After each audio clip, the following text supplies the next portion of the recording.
হেলমেটের স্ট্র্যাপটা এখনো কামড়ে ধরে রাখেন সাকিব আল হাসান। এভাবেই তিনি ব্যাটিং করে অর্ধশতক করেছিলেন গত ম্যাচে। অ্যান্টিগা অ্যান্ড বারবুডা ফ্যালকনস সেই ম্যাচটা অবশ্য জিততে পারেনি, তাই তো বারবাডোস রয়্যালসের বিপক্ষে ম্যাচটা জিততেই হতো সাকিবদের। এমন এক ম্যাচে বেশ সাদামাটা সাকিব আল হাসান, কিন্তু একটি কার্যকর শটে প্রভাব ফেলেছেন ম্যাচের ফলাফলে। অ্যান্টিগা অ্যান্ড বারবুডা ফ্যালকনস টসে জিতে বোলিংয়ের সিদ্ধান্ত নেয়। একেবারে শুরুতে এই সিদ্ধান্ত পরিণত হতে পারত সঠিক সিদ্ধান্তে, 0 রানে ব্র্যান্ডন কিংয়ের ক্যাচ মিস না হলে। ইনিংসের দ্বিতীয় ওভারে দ্বিতীয় বলে ব্র্যান্ডন কিংয়ের সেই ক্যাচ মিস বেশ ভুগিয়েছে সাকিবদের। সেই তালিকা থেকে বাদ যাননি খোদ সাকিব আল হাসানও। 3 ওভারে সাকিবের খরচা 33 রান, ওভার প্রতি 11 রান বিলিয়েছেন তিনি। অবশ্য এই অঙ্ক সেখানেই থেমেছে, বরং নিজের ব্যক্তিগত দ্বিতীয় ওভারে সাকিবের চিরায়ত বুদ্ধিদীপ্ত বোলিংয়ের কারণে।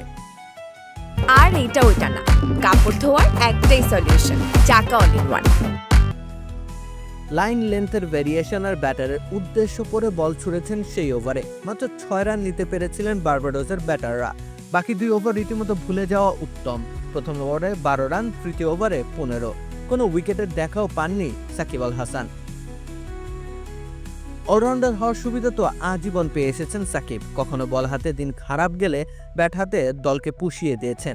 ফ্যালকনস টিম ম্যানেজমেন্ট সাকিবের কাছ থেকে এদিন সম্ভবত তেমন কোনো ঘটনার পুনরাবৃত্তি প্রত্যাশা করছিল, কিন্তু সাকিব এবারও হতাশ করলেন। ব্যাট হাতে টিকেছিলেন মোটে 12টি বল, এর মধ্যে 6টি বলেই কোনো প্রকার রান আসেনি তার ব্যাট থেকে। উইকেটে নেমে বলের গতিবেগের সাথে খাপ খাওয়াতে সাকিবের এখনও খানিকটা সময় প্রয়োজন।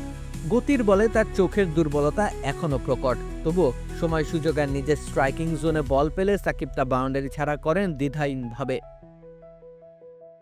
ক্রিস গ্রিনের ফুলার বলটাকে ঠিক সাইড স্ক্রিনের সামনে উড়িয়ে ফেলেছেন সাকিব। প্রতিকূলতা ডিঙিয়ে সাকিবের অমন ব্যাটিং তার কিংবদন্তি সত্তার পরিচয় বহন করে। তবে আগের দিনের মতো এই আগ্রাসন দীর্ঘস্থায়ী হয়নি, কিন্তু 14 বলের বাউন্ডারির খরার পরে সাকিবের ওই বাউন্ডারি অবশ্য অ্যান্টিগা অ্যান্ড বারবুডার জড়তা ভেঙেছে, শেষ অবধি রোমাঞ্চ ছড়িয়ে জয় তুলে নিতে সহায়তা করেছে।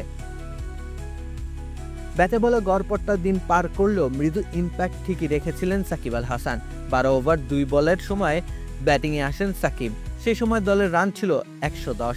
ওই সময়ে বাউন্ডারি সেই ছোট্ট খরা কাটিয়ে উঠতে না পারলে শেষ অবধি হয়তো আর জয়ই পাওয়া হতো না ফ্যালকনসের। রাকিব হোসেন রুম্মান, খেলা 71।